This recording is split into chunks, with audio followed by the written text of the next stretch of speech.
Assalamualaikum warahmatullahi wabarakatuh. Selamat malam semua. Selamat datang di laboratorium SPT di modul 6, yaitu tentang pengendalian kualitas. Di sini saya Irma dan Pratiwi, biasa dipanggil Irma, adalah aslep yang menjelaskan atau menerangkan modul 6 tentang pengendalian kualitas. Di sini pertama-tama saya jelaskan tentang tujuan praktikum dalam modul 6. Yang pertama, praktikan mampu menghitung kecacatan produk. Yang kedua, praktikan dapat menganalisa penyebab kecacatan produk. Yang ketiga, praktikan dapat memberi alternatif perbaikan terhadap kecacatan produk. Yang keempat, praktikan dapat mengaplikasikan metode statistical quality control dan rekomendasi perbaikan. Di sini terserah mau menggunakan FMEA atau menggunakan New Seven Tools. Lanjut saja ke tinjauan pustaka. Di sini pengertian kualitas. Kualitas atau mutu adalah suatu tingkatan dari suatu hal. Nah, menurut Taguchi tahun 1987, kualitas di sini maknanya adalah apabila terjadi penyimpangan dari target, hal ini merupakan fungsi berkurangnya kualitas. Oke. Di sini udah paham tentang pengertian kualitas. Lanjut ke peranan kualitas. Di sini menurut Andespa tahun 2020, peranan kualitas itu sangat penting untuk memajukan perusahaan. Karena apa? Karena suatu produk yang dihasilkan harus memiliki jaminan mutu-mutu atau kualitas terbaik sehingga konsumen itu dapat mempertahankan produk dari perusahaan tersebut, serta perusahaan tidak akan kehilangan pelanggannya. Nah, sebaliknya jika perusahaan tidak memperhatikan kualitas, apa yang terjadi? Perusahaan akan kurang diminati oleh pelanggan di pasaran, atau produk dari perusahaan itu kurang diminati oleh pelanggan.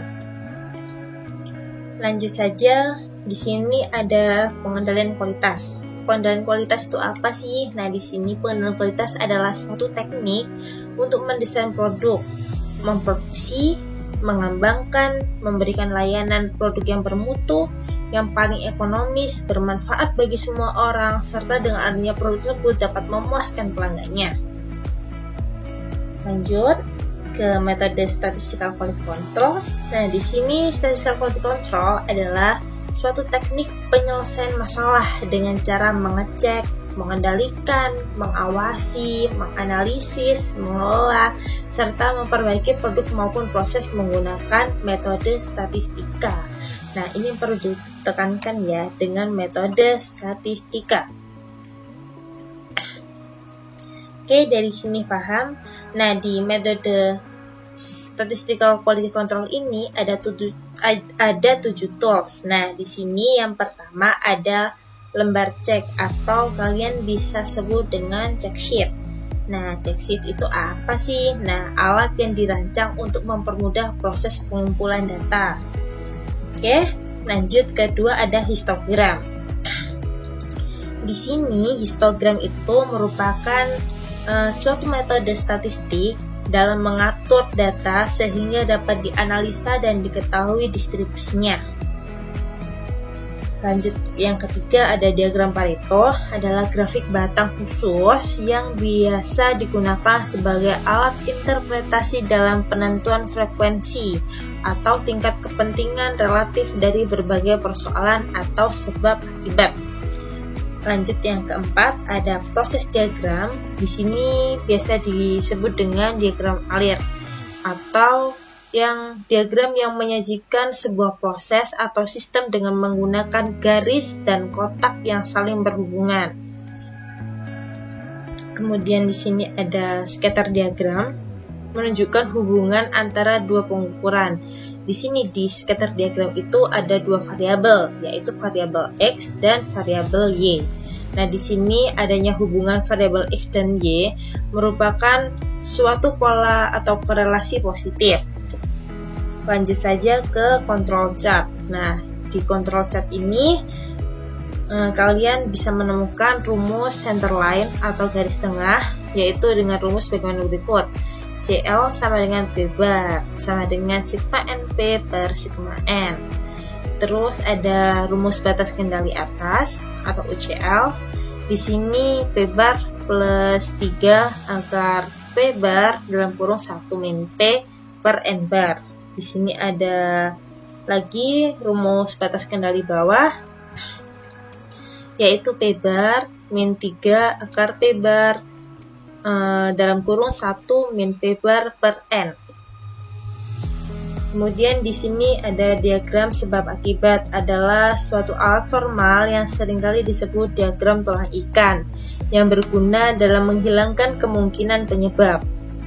Lanjut saja ke metode yang kedua, ada metode Six Sigma.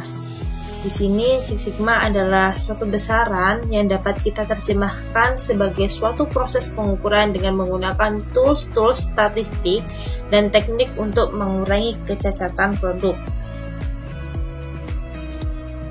Nah, di sini dalam metode Six Sigma terdiri dari 5 langkah, yaitu ada metode define, measure, analysis, improve, and control. Oke, lanjut saja ke metode yang ketiga. Metode yang ketiga ada metode FMEA. Kalian pasti nggak asing nih dengan metode FMEA. Nah, metode FMEA ini adalah pendekatan sistematik dengan menggunakan metode pentabelan untuk membantu proses pemikiran dalam mengidentifikasi model kegagalan potensial dan efeknya. Lanjut ke metode yang keempat, ada metode New Seven Tools. Nah, New Seven Tools ini bisa disebut dengan New Quality Tools atau sering disebut juga Seven Management and Planning. Atau di sini sudah jelas ya, ada 7 tools yang menyebutkan bahwa yang pertama ada affinity diagram. Nah, affinity diagram ini digunakan untuk mengelompokkan beberapa faktor penyebab dengan akar penyebab kecacatan pada suatu produk agar dapat mempermudah perusahaan dalam melakukan perancangan. Jadi, dalam affinity diagram ini, fishbone diagram yang awalnya bersatu tentang faktor-faktornya dikelompokkan, baru nanti dianalisis. Kemudian yang kedua ada interrelationship diagram, yaitu digunakan untuk menganalisis hubungan sebab dan akibat. Yang ketiga ada tree diagram, yaitu teknik untuk memetakan lengkap jalur dan tugas-tugas yang perlu dilakukan dalam rangka untuk mencapai tujuan utama dan tujuan sub terkait. Yang keempat ada diagram matrix, yang menunjukkan hubungan antara 2, 3, atau 4 kelompok informasi.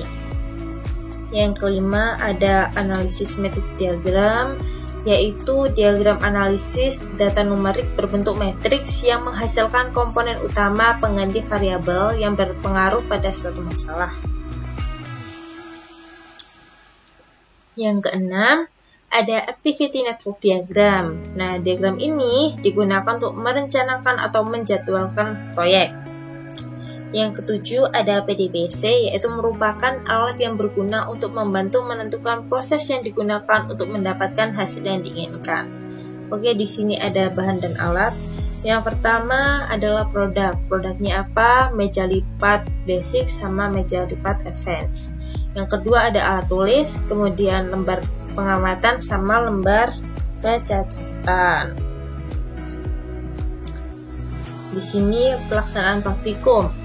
Yang pertama, deskripsi umum. Dalam kegiatan praktikum ini, praktikan dapat menggambarkan bagaimana proses menghitung tingkat kecacatan pada sebuah produk dengan menggunakan 2 metode saja. Di sini ada metode statistical quality control dan metode New Seven Tools. Oke, data-data yang diperlukan ada data cacat tiap produk sama data waktu produksi.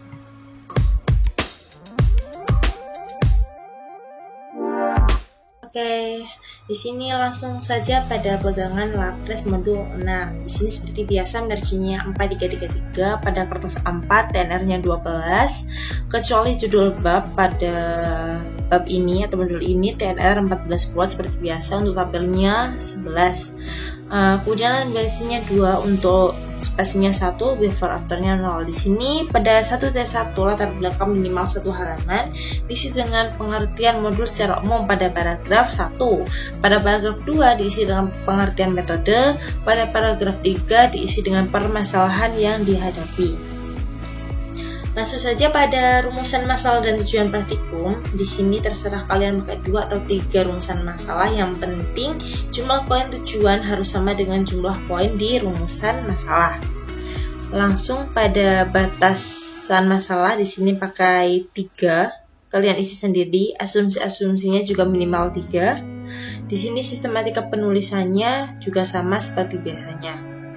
Untuk bab 2, landasan teori minimal 10 halaman, diisi dengan 2.1 dengan pengertian kualitas, 2.11 diisi dengan dimensi kualitas produk, 2.2 pengertian kualitas, 2.2.1 tentang tujuan penilaian kualitas, 2.2.2 tentang faktor-faktor penilaian kualitas, 2.3 tentang statistical quality control, 2.4 tentang Six Sigma, 2.5 tentang Firm Modes and Effect Analysis atau FMEA, 2.6 tentang New 7 Tools.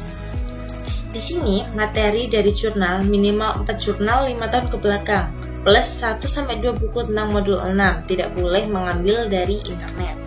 Citasi harus sama dengan daftar pustaka. Pada modul 3 tentang pengumpulan data, kalian isi flowchart dan penjelasannya sendiri tentang analisis langkah-langkah pemecahan masalah. Kalian isi sendiri. Kemudian diidentifikasi variabel, ada 2, yaitu variabel terikat sama variabel bebas. Kalian isi sendiri. Nah, pengumpulan datanya ini kita ambil berupa data jumlah produksi dari kejahatan produk lipat selama 1 tahun, yaitu pada bulan Januari sampai Desember pada tahun 2021. Di sini ada gambaran juga jenis-jenis defek dan alur produksi meja lipat. 3.3.1 tentang data produksi dan jumlah defek meja lipat. Di sini ada 1 data produksi meja lipat. Di sini data produksi meja lipat basic pada tahun 2020. Tahunnya kita ubah pada tahun 2021. Nanti kalian mengerjakannya pada tahun 2021 ya. Jangan lupa kita highlight. Kemudian di sini juga bulan dari Januari sampai Desember 2020. Kita isi dengan tahun 2021. Kita note ya. Kalian ingat-ingat di sini Januari 2020 sampai Desember 2020. Ini kan contoh, Kak. Nah, kalian nanti kalau mengerjakan di Januari 2021 sampai Desember 2021. Oke, di sini total produksi pieces. Kita pakai pieces karena kita meja lipat. Kalau misalkan pipa atau kayu, kita pakai lonjor, gitu kan. Nah, di sini ada 102XX, 85XX, 106XX, 104XX, 119XX. Oke, di sini dan selanjutnya ada XX semua. Kalian isi dengan nomor kelompok kalian. Misalkan kalian kelompok 26. Jadi 102 26, 85 26, 109 26, 104 26 dan selanjutnya. Oke, di sini paham. Di sini meja lipat advance. Sama, kita pakai tahun 2020, yaitu Januari 2020 sampai dengan Desember pada tahun 2020. Di sini XX-nya juga kalian isi dengan nomor kelompok kalian. Oke, masuk pada data defect meja lipat. Pada meja lipat basic, jangan lupa tahun 2020 diisi dengan tahun 2021. Oh ya, semuanya. Di sini total produksinya kalian isi juga sama dengan yang di atas. SS-nya diubah jadi kelompok kalian, nomor kelompok kalian. Nah, defect kita ambil 5%. Pasti kalian tanya, kenapa harus 5% ya? Nah, 5% ini diambil dari rata-rata di perusahaan besar. Misalkan kurang dari 5%, maka perusahaan itu defeknya masih bisa terkendali. Nah, kalau udah di atas 5%, biasanya itu udah kacau gitu ya. Misalkan defeknya produk tas itu 50%. Nah, setengah dari produk yang dihasilkan itu cacat. Nah, berarti itu ada masalah yang besar yang harus dihadapi. Kalau di bawah 5% itu juga cuma ada evaluasi tentang komponen-komponen apa yang harus diganti gitu kan. Oke, kalian isi 5% dari total produksinya. Isi sini. Kalian isi misalkan 102XX. Ini 10256 misalkan. 5%-nya 563. Ini misalkan. Nah, kalian isi selanjutnya seperti itu. Kemudian gupil pecah lubang warna. Ini sudah aku tentukan jenis defect dari meja lipat itu ada 4, gupil pecah lubang dan warna. Kalian isi sendiri XX-nya ini. Misalkan 563, total defect-nya seperti ini. Kalian isi misalkan ini 200, ini 100, ini 200, ini 63 gitu kan. Nah, jumlah ini ke kanan ini harus sama dengan total defect pada Januari tahun 2021. Di sini juga sama pada meja lipat advance. Nah, di sini 3.3.2 ada gambaran jenis-jenis defect produk. Di sini ada gupil, pecah, lubang, dan warna. Kalian isi penjelasan sendiri sama gambar sendiri. Nah, gambar ini kalian boleh dapat dari internet atau kalian isi sendiri, gambar sendiri. Oke.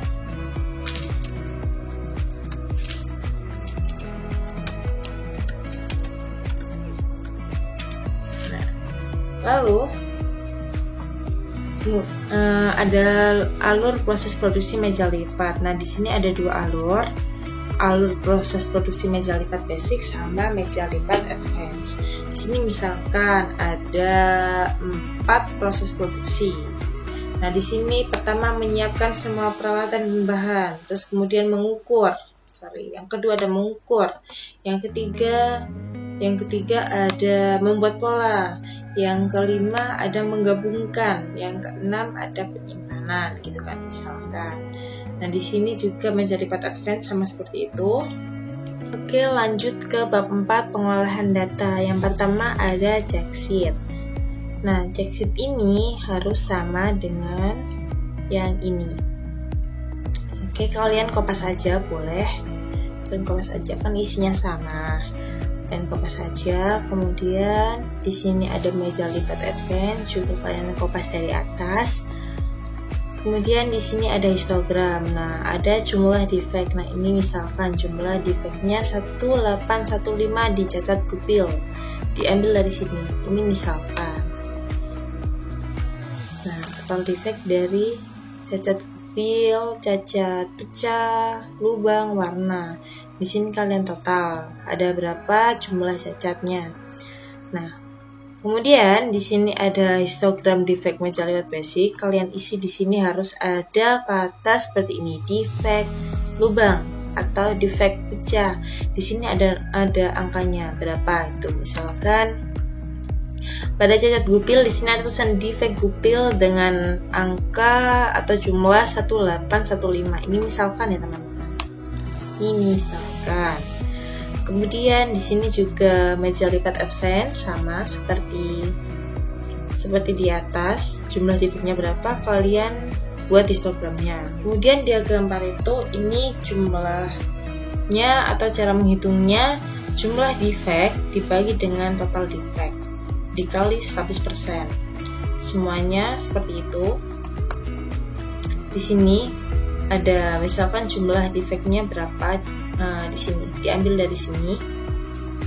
Misalkan 1815 itu jumlah defect. Nah, total defectnya itu 6385. Itu diambil dari sini, teman-teman. Jumlah defect sama total defect.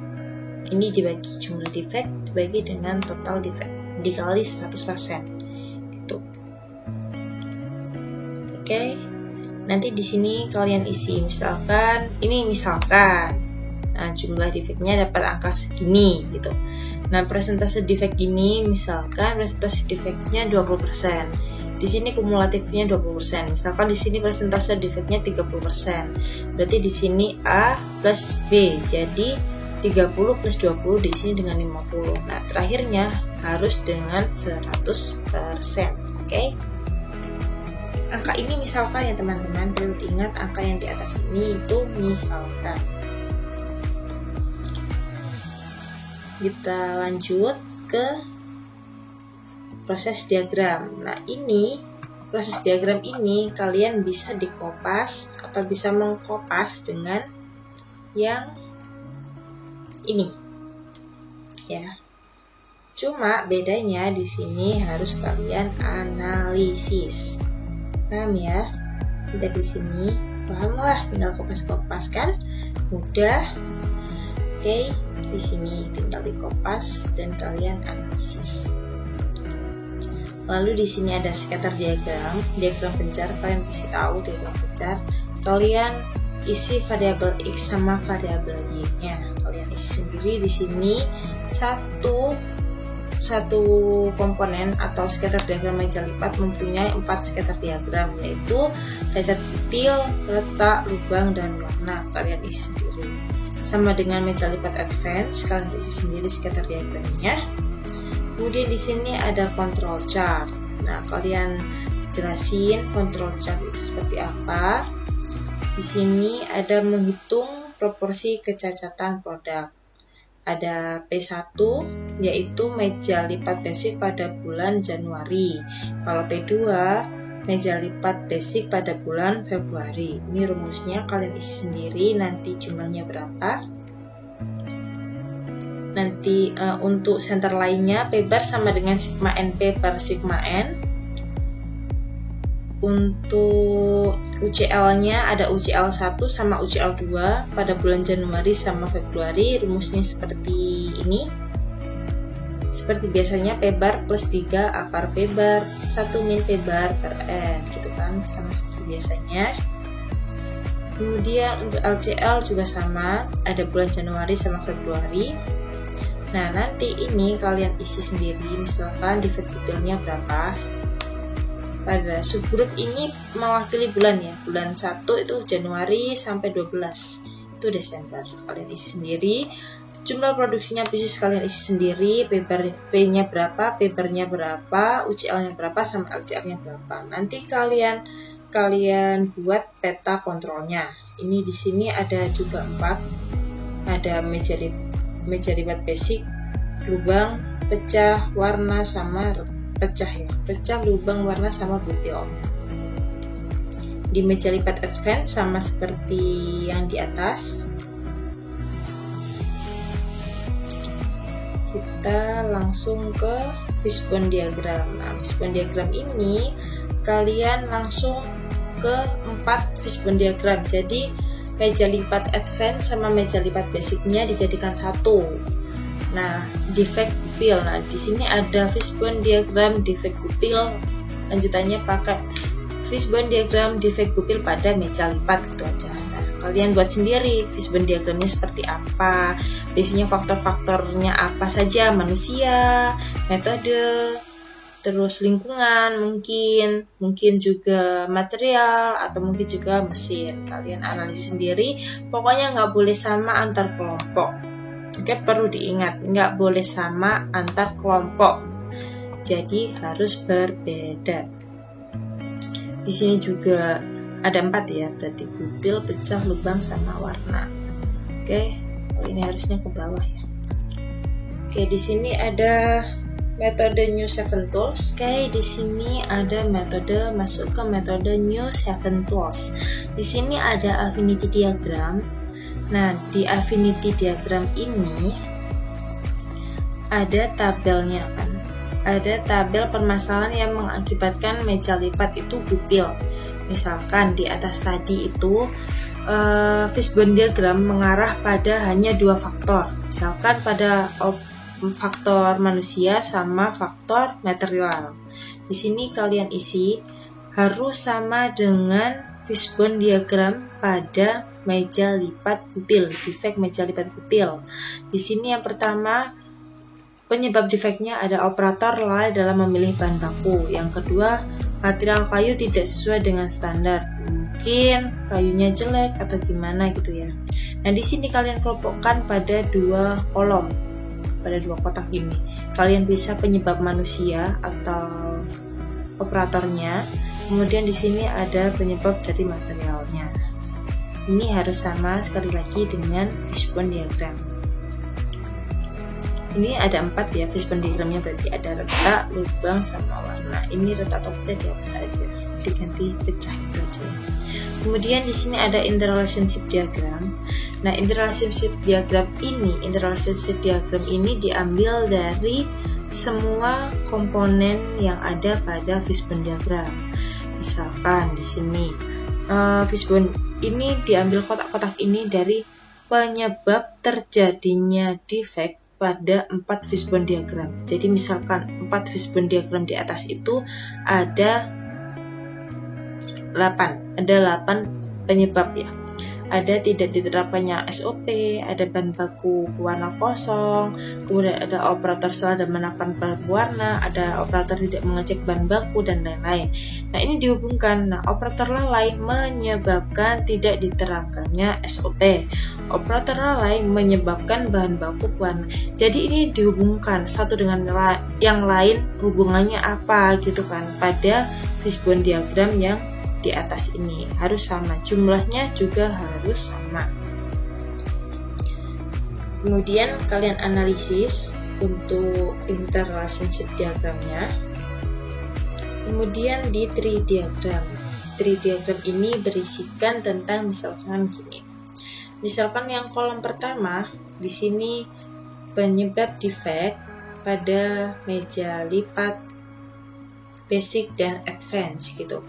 Di sini kalian panah gitu. Ada faktor apa saja? Manusia, mesin, material, lingkungan, metode gitu. Kalian panah. Dapat ada penyebab di manusia, kalian panah lagi. Penyebabnya apa aja gitu, kalian panah. Kemudian dari penyebab ini tadi kalian panah juga. Analisis perbaikannya seperti apa gitu kan. Jadi di sini paham kan? Jadi nanti ada berapa kolom ini? 4 kolom. 5 kolom. Di sini ada yang pertama ada penyebab defect. Kemudian kalian panah lagi faktornya apa aja, manusia, mesin, material, dan lain-lain. Nah, di sini dari manusia kalian panah lagi. Berisikan penyebab defect, mungkin operator lelah, operator salah menakar bahan warna, dan lain-lain. Nah, dari penyebab ini kalian panah lagi satu-satu. Itu tentang analisis perbaikan kalian seperti apa, gitu ya. Dari sini paham. Kemudian dianalisis berdasarkan bla bla bla, kalian analisis sendiri. Kemudian di sini ada metrik diagram. Oke, metrik diagram di sini ada rumus seperti ini. Nilai keeratan itu berdasarkan dari skor manusia, material, mesin, sama metode, atau di sini juga tambah lingkungan. Misalkan apa-apa. Jadi di sini itu ada skornya. Bulat penuh ini itu skornya 9 itu misalkan. Nah, segitiga ini berapa? 5 gitu kan. Misalkan ini kalian tetapkan sendiri. Kalian tetapkan sendiri ininya. Kalian hubungkan, misalkan operator tidak menerapkan SOP dalam bekerja, berarti dia itu berhubungan dengan manusia. Tidak menerapkan SOP dalam bekerja, berhubungan dengan material.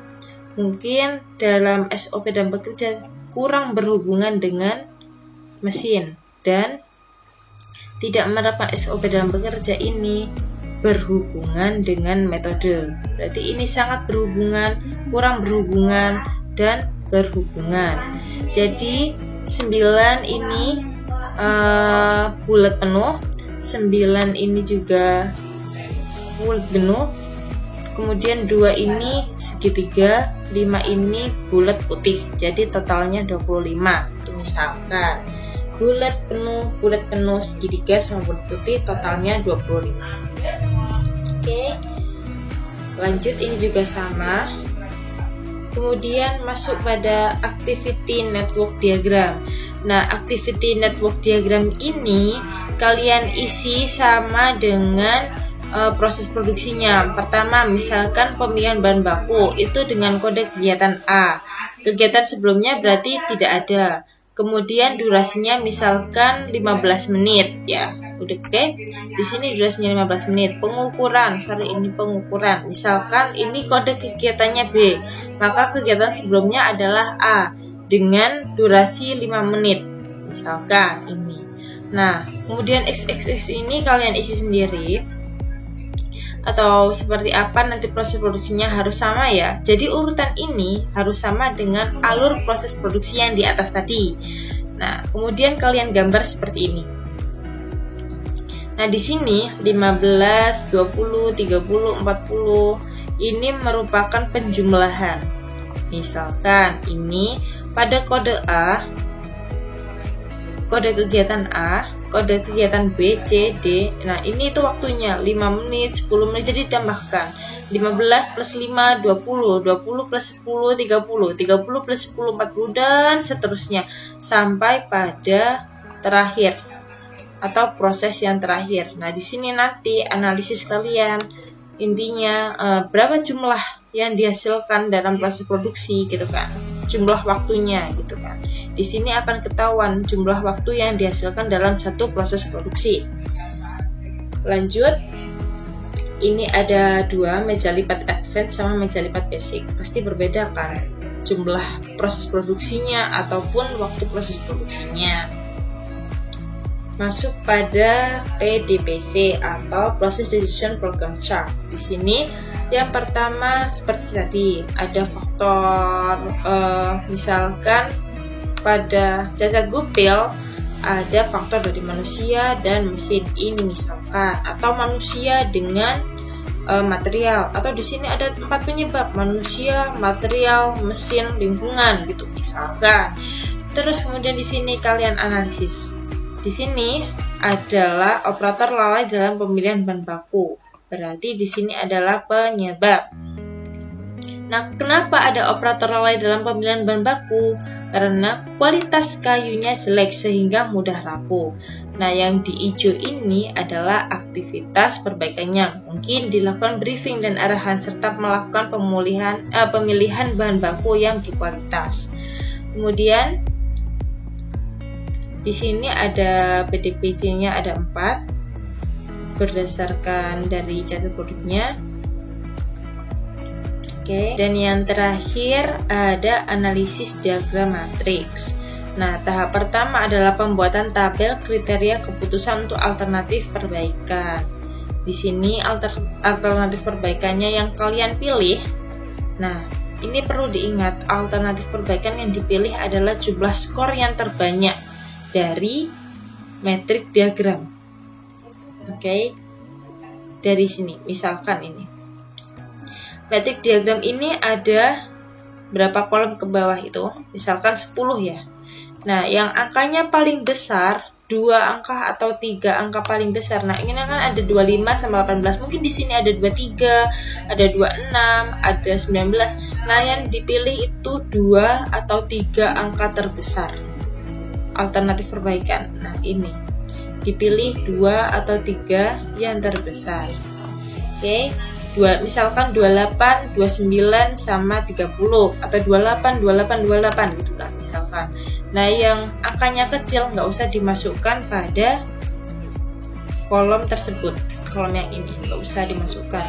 Nah, nanti kriterianya seperti apa? Ini misalkan ya. Jadi kalian harus membuat alternatif perbaikan. Misalkan ini pengoptimalan kinerja operator, maka kriterianya harus ada pemfokusan dan pengawasan operator secara maksimal. Terus kemudian ada pengkondisian material bahan baku yang berkualitas dan lebih baik. Nah, kriterianya ada pengecekan material bahan baku dan merek bahan baku secara maksimal sebelum proses pembuatan atau sebelum proses produksi. Nah, di sini ada alternatif perbaikan yang kalian pilih tadi yang paling besar. Kemudian di sini kalian kriteriakan sendiri. Lanjut ke tahap 2, menentukan important ratings untuk setiap kriteria pada tabel 4 berapa ini. 4 berapa gitu kan. Nah, di sini ada kriteria A, B, C, D, E. Di sini kriteria A ada pemfokusan pengawasan operator secara maksimal. Kriteria 1 di sini. Ada di sini. Oke, kalian isi sendiri. Kemudian di sini kalian buat ada 3 responden. Nah, respondennya itu berasal dari kelompok 2 di atas kelompok kalian dan 1 kelompok di bawah kalian. Misalkan kalian kelompok 10, berarti responden satunya ada di kelompok 8, responden 2-nya ada di kelompok 9, responden 3-nya ada di kelompok 11. Nah, misalkan kelompok terakhir ada pada kelompok 50 atau 40 gitu. Kelompok terakhirnya. Berarti kalian bisa membuat kelompok awalnya responden satunya 40 ya. Jadi 38, 39 sama kelompok 1 gitu. Oke, di sini paham? Kemudian di sini tahap ketiga menentukan final ranking untuk masing-masing kriteria dengan melihat alternatif perbaikan. Nah, alternatif perbaikannya tadi apa gitu kan? Di sini ada alternatif perbaikan 1 sampai 5. Kemudian di sini respondennya juga ada responden yang kalian tadi buat, responden 1, 2, 3-nya.